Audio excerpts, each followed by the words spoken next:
Baik, saudara-saudara, terima kasih sudah menunggu. Kita lanjutkan lagi ya. Jadi kembali ke model bisnis ya, untuk kita review ulang. Model bisnis satu itu adalah ketika kita beli aset keuangan dan tujuan kita adalah memang benar-benar dapatkan cash dari kontrak. Kalau kontraknya itu dapat bunga, saya tunggu. Kalau kontraknya itu jatuh temponya 5, 10, 15, saya tunggu. Nah, itu model bisnis satu. Tapi kalau kemudian yang nomor 2 itu bicara soal, betul saya pengen dapat cash dari kontrak, tapi bisa aja saya lepas aset ini tanpa menunggu jatuh tempo. Ya, itu nomor 2. Tapi kalau bukan keduanya, tidak pengen arus cash kontrak, juga mungkin bisa jadi tujuannya bukan untuk dijual, itu nomor 3. Contoh kalau saya beli saham, lalu mau berapapun nilainya di pasar, saya tahan. Karena saya pengen dapat pengaruh di perusahaan. Karena kalau saya jadi pemilik, saya punya hak suara, saya bisa ngomong di perusahaan, itu kayaknya lebih berharga dibandingkan kalau saya dapat dividen umpama. Itu kasus ketiga. Jadi sekali lagi 1 dan 2 itu biasanya untuk debt investment, ya. 2 dan 3 itu biasanya untuk share investment. Kalau piutang yang mana ya? Minjemin uang ke orang, ya. Kan kita nyatat AR to cash. Kira-kira AR yang kita catat di debit itu model bisnis yang 1, 2, atau 3? Ada yang bisa jawab?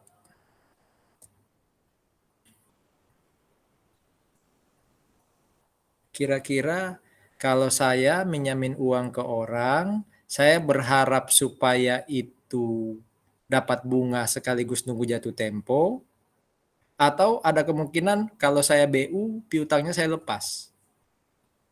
Yang pasti bukan model bisnis 3. Model bisnis mana kalau piutang biasa?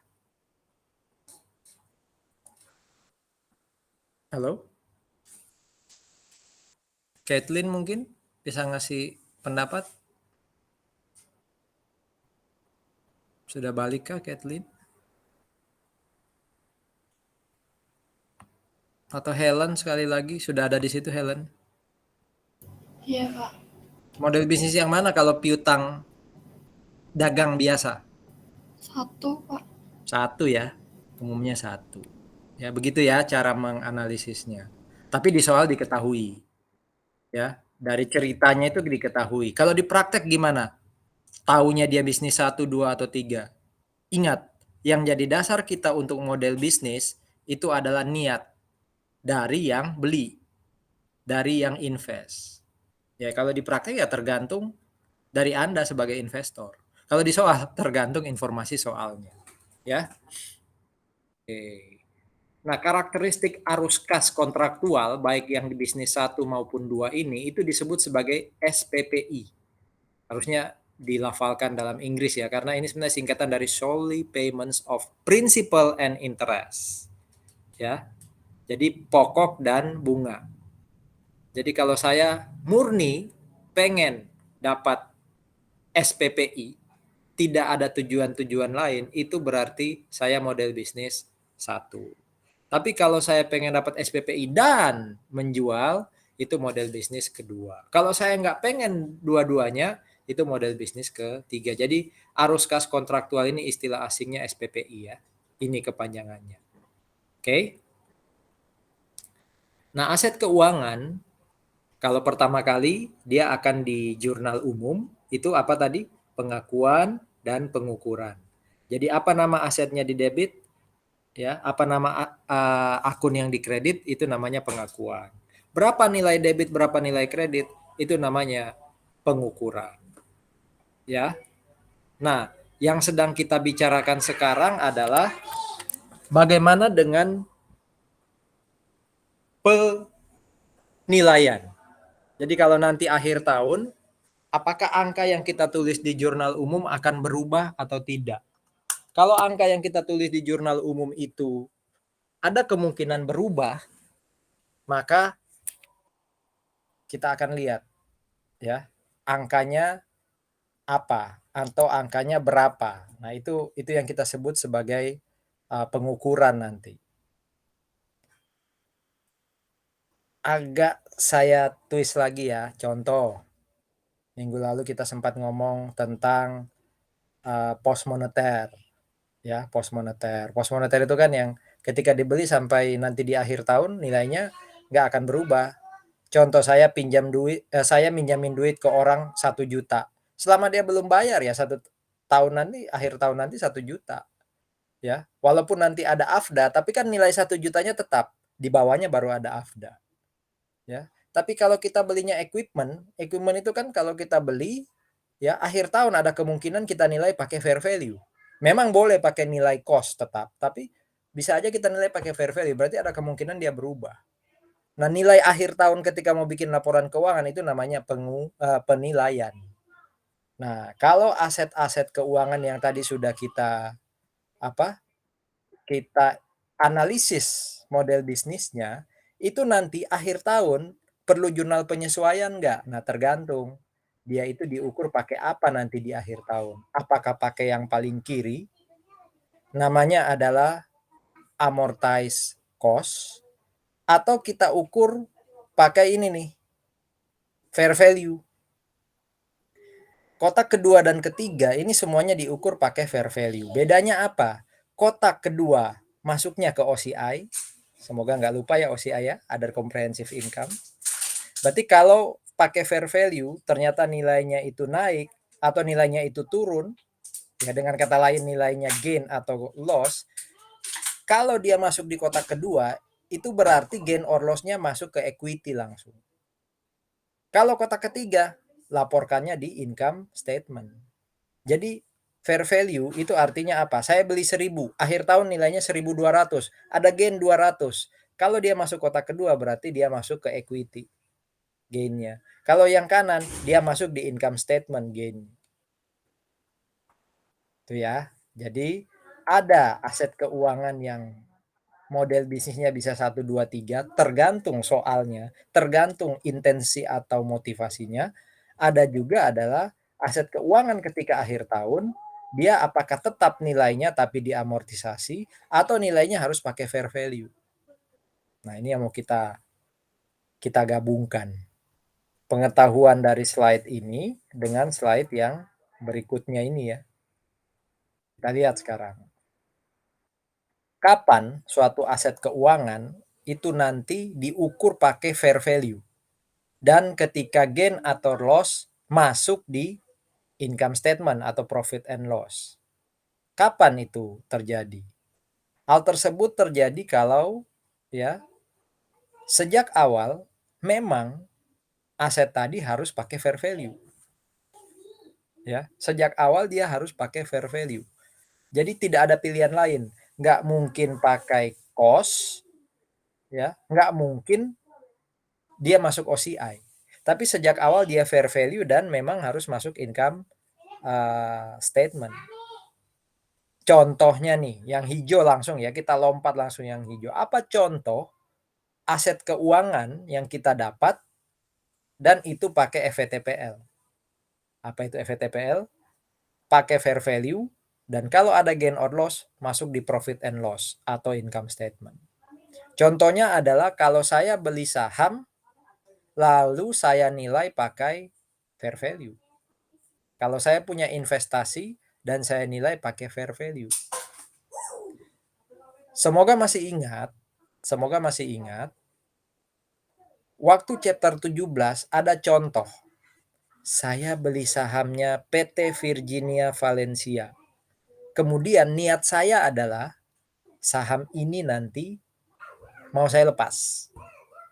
Saya belinya untuk tujuan spekulasi. Jadi nilai tinggi saya lepas. Itu kan yang namanya trading investment. Ya kan? Nah, kalau itu trading investment sejak awal sudah pasti fair value-nya masuk ke income statement. Masuknya ke profit and loss. Gitu ya. Bagaimana kalau amortized cost? Kapan suatu investasi itu utamanya aset ya, yang investasi tadi, itu dinilai pakai amortized cost kalau dia model bisnis satu. Apa itu model bisnis satu tadi? Saya murni ingin dapat cash dari kontrak. Jadi tidak ada tujuan untuk melepas, tidak ada niat untuk melepas. Ya. Jadi model bisnis satu itu sudah pasti pakai amortized cost. Atau dengan kata lain dia memenuhi SPPI. Apa SPPI tadi? Ini. Murni saya berharap dapat prinsipal, pokoknya dikembalikan, ya, dan juga interestnya dibayarkan. Tidak ada niat untuk model bisnis 2 yaitu melepas dia. Nah, kalau itu yang terjadi maka saya nggak bisa pakai FVTPL, nggak bisa pakai FVOCI, tapi harus pakai amortized cost. Ya.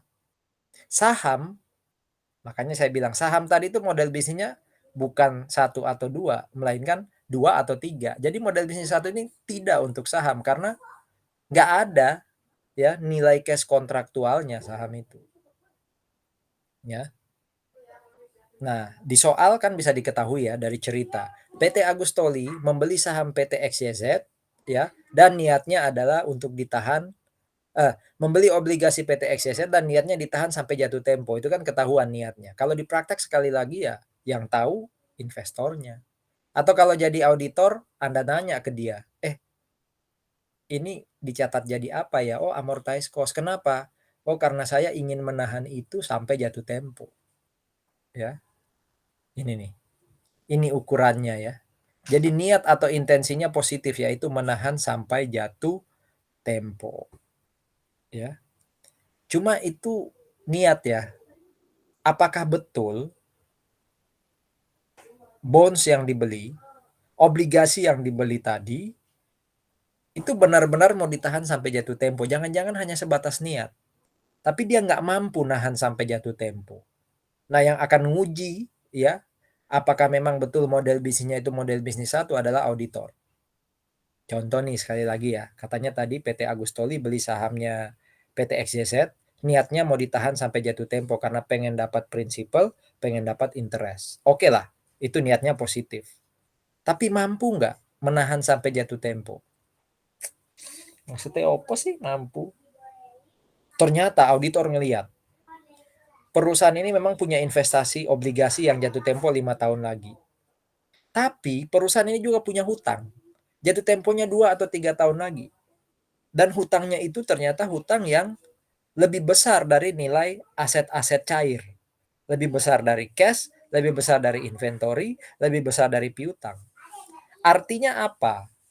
Kalau perusahaan tadi tetap mau bayar pakai cash atau bayar pakai inventory atau aset lancar yang lain, nggak cukup. Hutangnya nilainya 500, aset lancar cuma 300.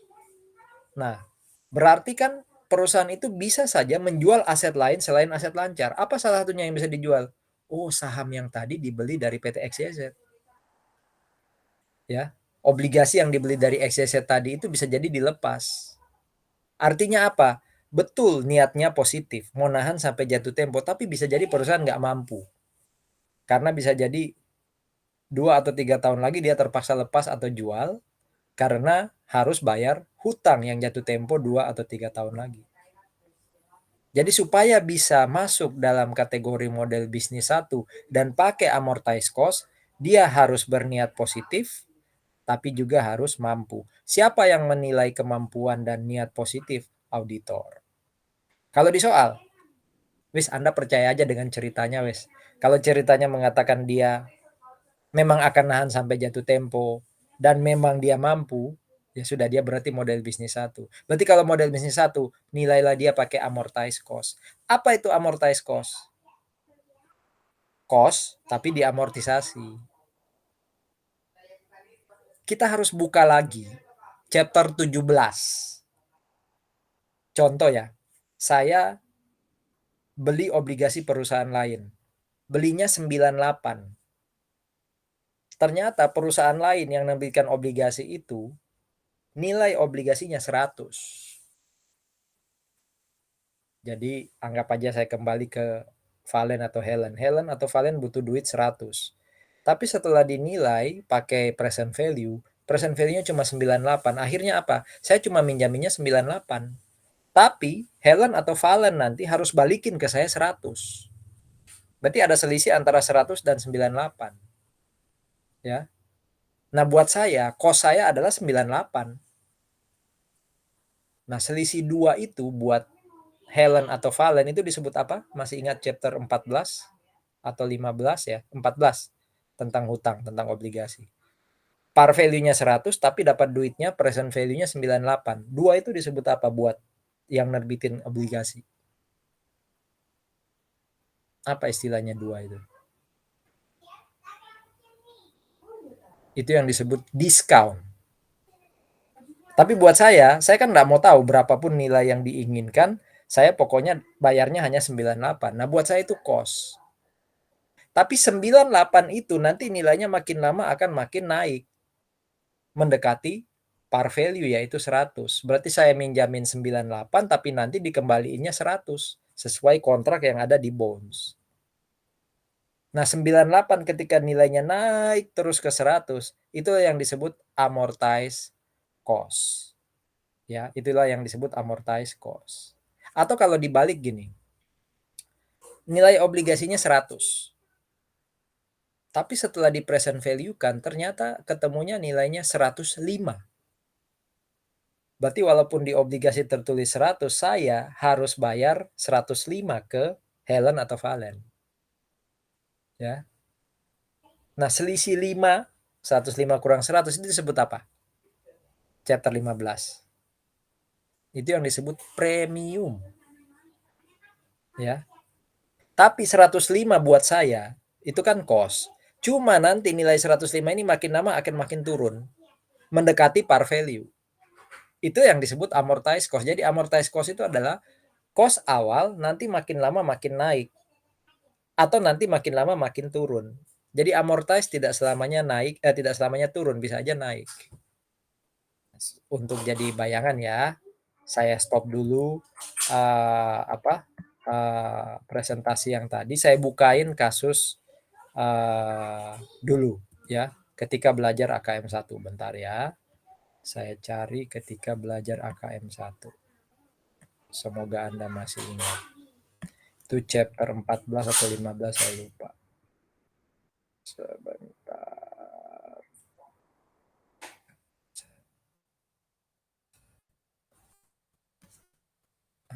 AKM 1. AKM 1. AKM 1. Ada di mana dia? Tuh.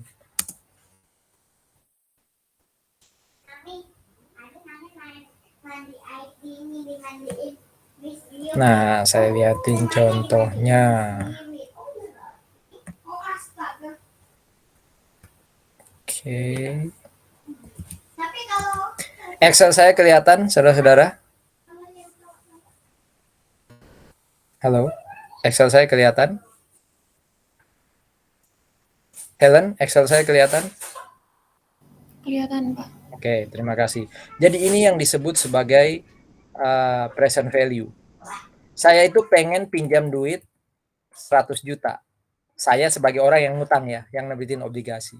Ternyata setelah dihitung pakai present value-nya pokok dan present value-nya bunga itu cuma ketemu 92 atau 91888. Nah, berarti Anda yang pengen dapat uang 100, hari ini kalau Anda pinjam dari saya hanya kasih 92 ke Anda atau 91888.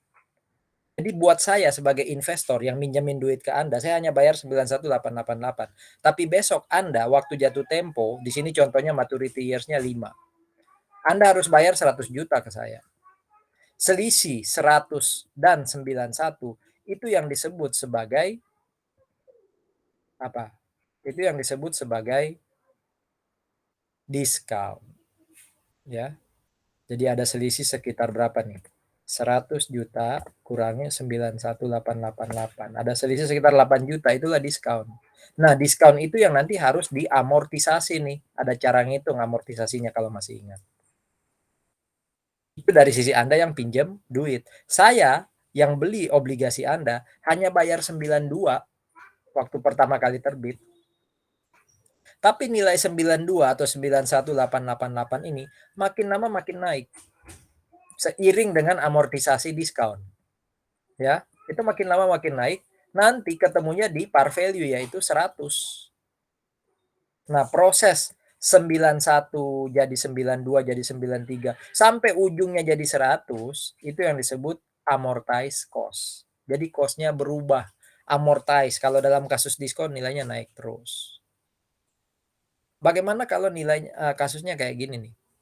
Pengen pinjam 100 tapi di present value ketemu 108. Ya. 108 berarti ada selisih sekitar 8 juta. Nah, selisih 8 juta itulah buat Anda kalau pengen pinjam duit itu namanya premium. Saya sebagai investor berarti bayarnya ke Anda 108. Ini nih nilainya 108. Tapi makin lama nilai 108 ini makin turun ke par value yaitu 100. Itu chapter 14. Waktu AKM 1. Semoga masih ingat.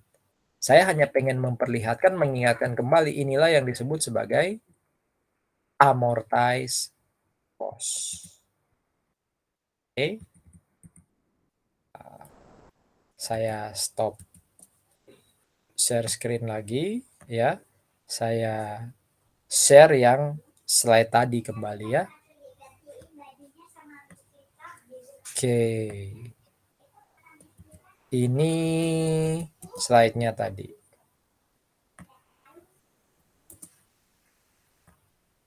Ya. Itu yang ingin saya lihatin soal amortized cost. Semoga masih ingat. Chapter 17 investasi, chapter 14 buat yang nerbitin bonds. Apa itu amortized cost? Sudah saya ingatkan kembali. Ya. Yang dibahas di sini sebenarnya adalah investasi kayak apa atau aset kayak apa yang harus dinilai pakai amortized cost. Kalau dia model bisnis satu. Apa itu model bisnis satu? Oh, kalau semata-mata pengen dapat cash dari kontrak, yaitu dari bunga atau dari pokok. Tapi kalau saya model bisnis 2, ya, model bisnis 2, itu nggak bisa masuk pakai amortized cost. Model bisnis 2 itu pakai FVTPL. Ya, pakai FVTPL. Karena obligasi saya beli, memang dapat bunga, tapi bisa aja saya lepas sewaktu-waktu, nggak nunggu jatuh tempo. Ya, saya tidak sekadar mengharapkan cash kontraktual, tapi juga pengen saya lepas. Kalau saham nggak mungkin model bisnis satu, jadi saham nggak mungkin amortized cost. Berarti saham itu kalau nggak FVTPL ya yang ketiga, ya, yaitu FVOCI. Ya, FVOCI.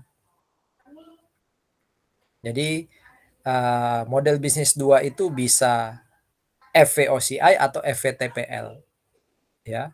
Model bisnis 3 juga bisa FVTPL atau FVOCI. Nah, cara menyederhanakannya itu ada di sini nih. Nggak tahu ini slide keberapa ya. Ini slide ke 25. Jadi slide 25 itu menyederhanakan penjelasan saya tadi. Kalau ada aset keuangan, jadi sudah pasti aset keuangan. Nggak perlu lagi diperdebatkan. Kapan dia jadi aset keuangan? Ikuti tadi ya, petunjuk di awal ya. Intinya pokoknya ada aset keuangan. Contohnya aset keuangan apa tadi? Investasi. Oke, sekarang dites dulu. Pengen SPPI nggak? Pengen principal dan interest nggak? Ya. Kalau nggak pengen, karena ada kemungkinan saya lepas, itu berarti ke kanan, karena tidak memenuhi. Berarti kalau tidak memenuhi, mau nggak mau saya harus nilai pakai fair value, dan fair value-nya harus masuk ke income statement. Contoh, saya beli obligasi sekali lagi. Pengen nggak SPPI? Nggak juga sih. Kadang saya pengen lepas. Oh, berarti ke kanan. Berarti obligasi tadi FVTPL. Beli saham. Saham itu sudah pasti nggak SPPI. Oh, berarti langsung ke kanan. Saham tadi pakai FVTPL. Tapi kalau saya beli saham atau obligasi atau minjamin duit ke orang dan pengen SPPI, jadi pengen principal atau pengen interest, berarti memenuhi ya. Turun lagi, ditanya, model bisnisnya 1 atau 2? Ya. Kalau ternyata model bisnisnya adalah 3, berarti saya pengen kontraktual tapi saya pengen interest atau pengen principal ya atau pengen cash lah ya. Cuma saya tidak ingin menahan sampai akhir periode ya. Pokoknya tidak masuk di duanya ini ya. Pokoknya model bisnisnya 3 rupanya. Kalau model bisnisnya ketiga, walaupun saya ya memenuhi SPPI, itu langsung FVTPL. Tapi kalau saya memenuhi SPPI berarti saya pengen principal atau interest atau keduanya. Cuma saya model bisnisnya 1 atau 2. Masih ingat model bisnis 1 tadi ya? Murni pengen SPPI. Kalau model bisnis 2, pengen SPPI tapi juga pengen dilepas. Selama ada SPPI, bisa jadi saya masih memenuhi test of SPPI. Tapi ternyata model bisnis saya itu nanti akan menentukan saya pakai amortized cost atau FVOCI. Kalau ternyata saya pakai model bisnis 1, maka saya amortized cost. Tapi kalau saya model bisnis 2, maka saya FVOCI. Ya. Jadi ini rangkuman dari penjelasan saya tadi. Ya. Bagaimana dengan soal nanti ya? Kita tetap akan latihan ya, tapi teori ini perlu saya jelaskan. Ya, saya ulangi dari atas, kalau ada aset keuangan, pengen principal dan interest nggak? Ya, solely payment of principal and interest. PI-nya ini principal and interest. Pengen. Nah, kalau pengen dites lagi bisnis modelnya. Kalau nggak pengen, ya nggak pengen principal atau interest. Berarti contohnya beli saham. Saham itu kan nggak ada interest. Oh sudah pasti saham itu pakai FVTPL. Tapi kalau beli obligasi contohnya ada principal and interest. Dites BM-nya apa? Bisnis modelnya apa? Oh pengen ditahan sampai habis. Tidak dilepas. Oh berarti amortized cost. Oh beli obligasi tapi pengen dilepas. Oh berarti FVOCI. Ya, berarti FVOCI. Tapi kalau ternyata SPPI tapi tidak pengen dapat atau menahan sampai jatuh tempo dan tidak pengen dilepas, yaitu FVTPL. Ya, begitu alurnya. Bagaimana kalau asetnya itu bentuknya derivatif? Jadi saya beli aset, di sisi lawan saya nyatatnya equity, cuma bentuknya derivatif. Contohnya apa tadi? Share option. Saya beli option dari Anda, option itu bukan saham, tapi surat untuk beli saham. Saya nyatatnya aset, namanya derivatif. Anda nyatatnya apa? Equity. Namanya apa? Share option. Masih ingat ya waktu ya AKM 1 lagi. Itu chapter 15 atau 16 tuh. Anda nyatatnya di kredit share capital share option. Nah, berarti kan equity ya. Berarti buat saya aset keuangan. Nah, ternyata aset keuangan dalam bentuk derivatif tadi itu nggak pengen principal, nggak pengen interest. Oh itu udah langsung FVTPL. Jadi derivatif itu FVTPL. Ya, aset keuangan dalam bentuk derivatif itu FVTPL. Ya. Bagaimana kalau yang saya beli ekuitas? Ini kan tadi apa? Obligasi ya. Bagaimana kalau yang saya beli equity? Ya. Apakah saya pengen principal dan interest? Wah sudah pasti nggak ada principal interest ya, nggak memenuhi. Berarti dia trading. Ya. Kalau trading itu ditanya, ya, pengen pakai FVOCI nggak? Oh nggak. Berarti saya sahamnya pakai FVTPL. Ya. Tapi kalau ternyata dia bukan trading, ya, ada saham yang saya beli bukan untuk saya perdagangkan. Saya beli sahamnya untuk dapat dividen contohnya. Berarti kan bukan iya ya. Saya ulangi ya. Saham itu dites SPPI memenuhi nggak? Nggak memenuhi pasti. Wong tidak ada interest, ya kan? Berarti kan tidak memenuhi. Nah, tesnya ke bawah. Sekarang ditanya, mau diperjualbelikan nggak sahamnya? Jadi kalau nilainya lagi bagus saya lepas, kalau nilainya turun saya takut ruginya banyak, langsung saya cut loss, saya jual. Nah, itu namanya trading. Mau ditradingkan nggak? Kalau iya, sudah pasti FVTPL. Tapi kalau saya beli saham itu tujuannya bukan untuk trading, melainkan untuk dapat dividen, untuk bisa mengendalikan perusahaan lain. Nah, itu berarti tidak. Kalau ya, FVTPL. Kalau tidak, pertanyaannya, ya, apakah saya ikut sejak awal pakai fair value atau enggak? Kalau enggak, itu berarti dia masuknya di FVTPL. Berarti kalau nilainya naik turun, masuknya ke income statement. Tapi kalau sejak awal saya beli saham tadi bukan untuk diperjualbelikan, tapi saya memang pengen nilainya pakai fair value, berarti itu FVOCI. Ada opsi FVOCI enggak? Kalau iya, berarti FVOCI. Kalau tidak ada opsi FVOCI, berarti itu FVTPL.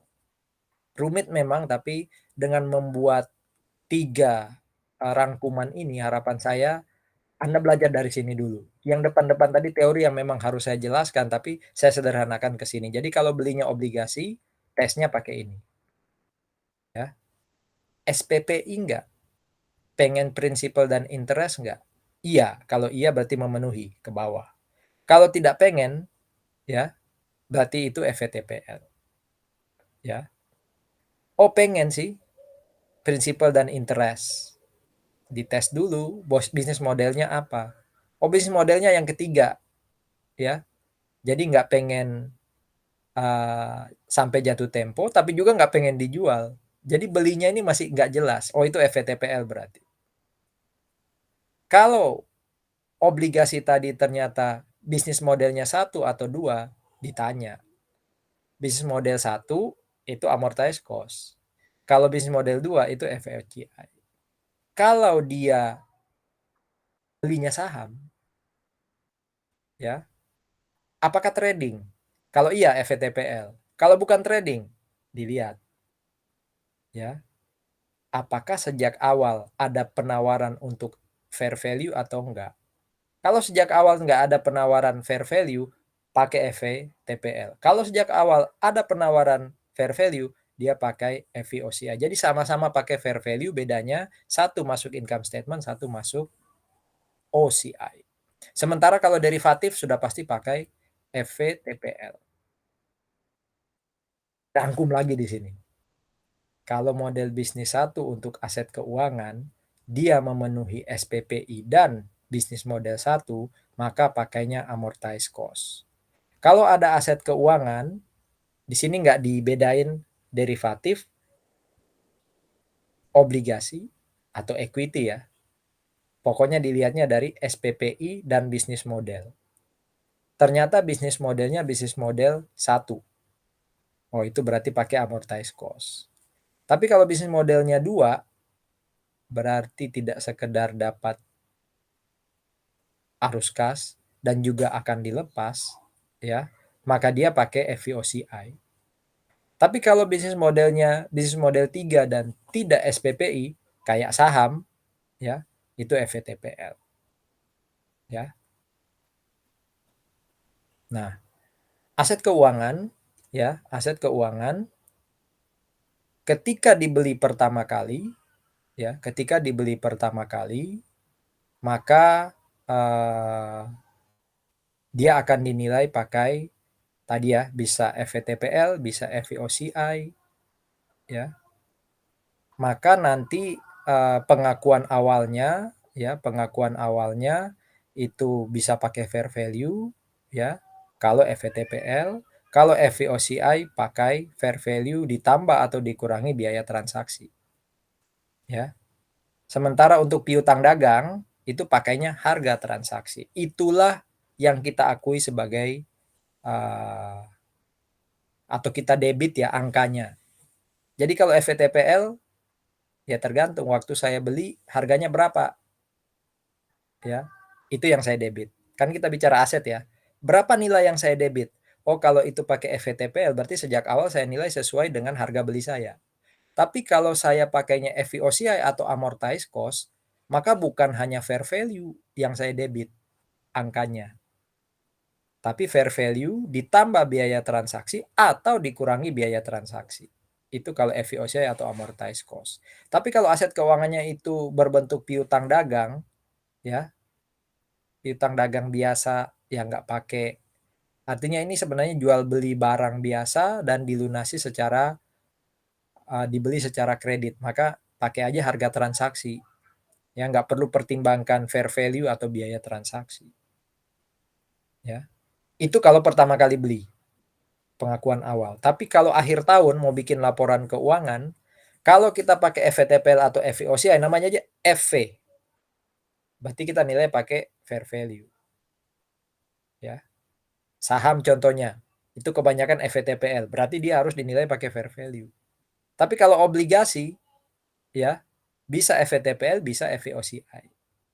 Tapi kalau obligasinya mau ditahan sampai jatuh tempo, pakai amortized cost. Ya. Bagaimana dengan saham yang nggak bisa diketahui fair value-nya, ya, terpaksa dinilai pakai cost. Ya. Jadi saya beli saham 1M.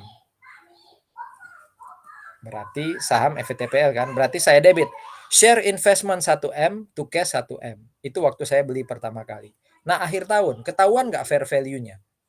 Oh, nggak ketahuan ya. Kalau nggak ketahuan berarti saham itu di akhir tahun tetap 1M. Nggak perlu jurnal penyesuaian.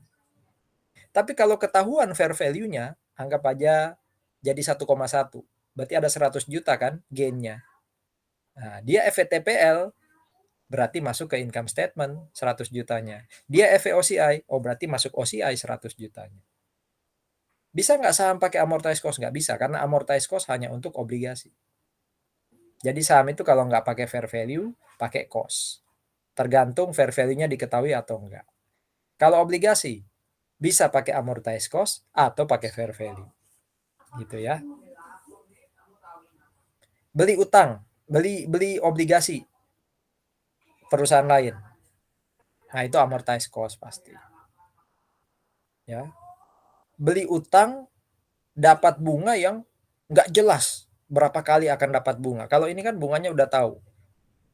5% per tahun selama 5 tahun. Nah, itu berarti amortized cost. Tapi kalau beli utang, ya beli obligasi, bunganya terus menerus, nggak jelas kapan gitu.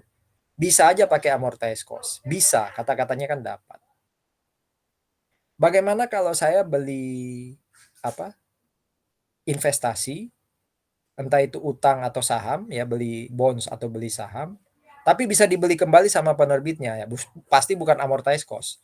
Ya dengan kata lain pasti pakai fair value. Fair value yang mana? FVTPL atau FVOCI? Bingung ya. Ya dilihat aja ininya. Ya, dilihat aja rangkuman ini. Kalau dia equity ini rangkumannya, kalau dia utang ini rangkumannya. Ya. Jadi ini ilustrasi sudah. Ada lagi gini, aset keuangan yang bisa dijual kembali. Ya, pemegangnya bisa dapat pelunasan sebelum jatuh tempo. Ya, kayak obligasi. Sudah pasti bukan amortized cost. Karena amortized cost itu pokoknya beli, ditahan sampai jatuh tempo. Ya. Ini kita selesaikan di aset keuangan ya. Jadi yang kotak merah ya. Yang birunya kita bahas. Valen, kita masih punya berapa pertemuan lagi? Halo Valen. Kamu di sana? Atau ada yang tahu kita masih punya berapa kali pertemuan? Helen, kita masih punya berapa kali pertemuan, Helen? Sekarang tanggal 26. Tanggal 9 itu masih kuliah atau sudah UAS? Mulai UAS-nya tanggal 13. Mulai UAS tanggal 13 Juni. Iya. Oh iya betul. 12 13. Berarti kita masih punya pertemuan hari ini tanggal 26, tanggal 2 sama tanggal 9 masih cukup sih. Jadi nanti saya selesaikan di yang merah ya, yang merah terakhir. Kalau udah biru kita bahas di pertemuan berikutnya. Oke, sekarang dulu waktu chapter 17 investasi, chapter 15 atau 16 saham, chapter 14 hutang. Nah, pasti ingat ya, saya beli saham perusahaan lain, tapi kepemilikannya 20% ke bawah. Saya beli sahamnya Helen, kepemilikannya 20% ke bawah. Saya nyatatnya sebagai apa? Aset. Aset apa? Investasi namanya. Share investment. Mami ada kiriman. Beli saham 20% ke bawah dan saya nggak punya pengaruh yang signifikan. Itu berarti aset keuangan yang mana? Dinilai pakai apa? Nah, nilainya ini.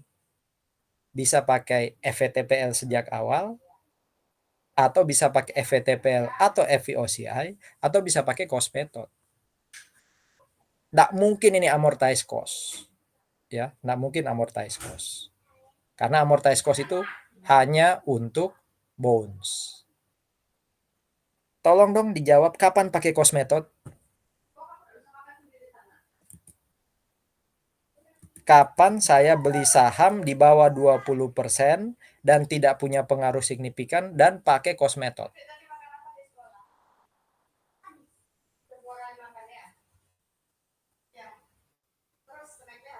Stefani Gunawan ada di sana? Nggak ada ya. Felicia Febriana ada di sana? Ya, Pak. Kapan saya beli saham, anggap aja 10%, dan saya nggak punya pengaruh signifikan, artinya saya nggak bisa pengaruhin orang-orang di perusahaan itu, karena saham saya cuma kecil. Kapan saya pakai cost method? Kurang tahu, Pak. Kurang tahu. Nanti teman-teman terima kasih ya. Lihat lagi rekamannya ya untuk disambung-sambungin, karena memang ini berat, makanya saya taruh agak-agak akhir, teman-teman ya. Ingat tadi, dia bisa pakai cost method kalau ternyata akhir tahun waktu mau bikin laporan keuangan, saya nggak tahu fair value-nya. Ya, saya langsung lompat ke sini karena ini paling gampang. Ya, kapan pakai fair value? Ya kalau ketahuan fair value-nya. Nah, tapi fair value yang mana? FVTPL atau FVOCI? Ya, dia bisa FVTPL kalau memang sejak awal ya saham tadi memang untuk diperjualbelikan. Itu sudah pasti FVTPL. Terus kapan dia baris kedua? Nah, baris kedua ini tergantung. Dia tidak pengen diperjualbelikan, tapi untuk dapat dividen, ya. Nah, dia FVOCI. Ya, jadi tergantung dengan soal. Nanti mungkin ada latihan yang lebih enak untuk bisa Anda langsung lihat, oh ini FVTPL kah, cost method kah, ya. Bagaimana kalau kepemilikan saya 10% anggap aja ya, atau 15% dan tidak punya pengaruh? Maka dia akan dilaporkan eh, sebagai FVTPL kalau niat saya untuk melepas.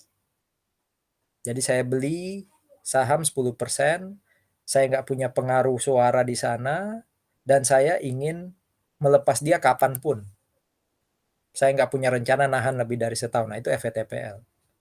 Tapi kalau saya beli saham hanya 15 atau 10%, juga tidak signifikan, tapi saya pengen nahan lebih dari setahun karena pengen dapat dividen, itu FVOCI. Ya, itu FVOCI. Bagaimana kalau saham saya lebih dari 50%? Ya, konsolidasi itu. Ya, konsolidasi. Jadi bukan FVTPL atau FVOCI atau cost method, konsolidasi. Bagaimana kalau saham saya 30%? Atau gini, saham saya hanya 10% tapi suara saya signifikan, orang lain dengar saya. Nah, itu pakai equity method. Jadi sebenarnya ini lebih spesifik lagi, sudah ke kepemilikan saham nih.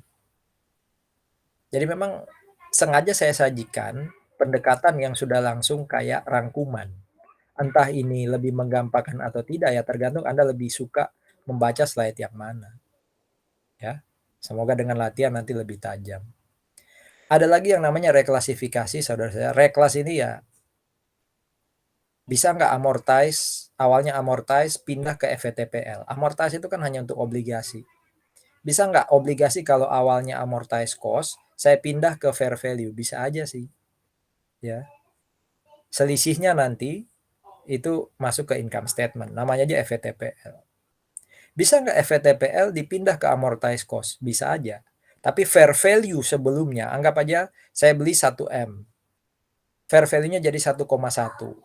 Saya akui kan, 100 jutanya jadi gain karena FVTPL. Tapi tahun depan nilainya jadi 1,3. 1,1 M jadi 1,1, ada gain 100. Tahun depannya jadi 1,3, ada gain 200.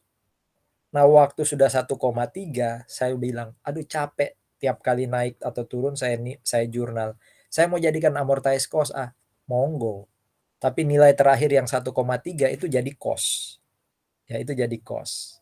Jadi berapapun nilai yang tahun-tahun depan, ya nggak perlu dilihat karena nilainya yang dicatat hanya 1,3.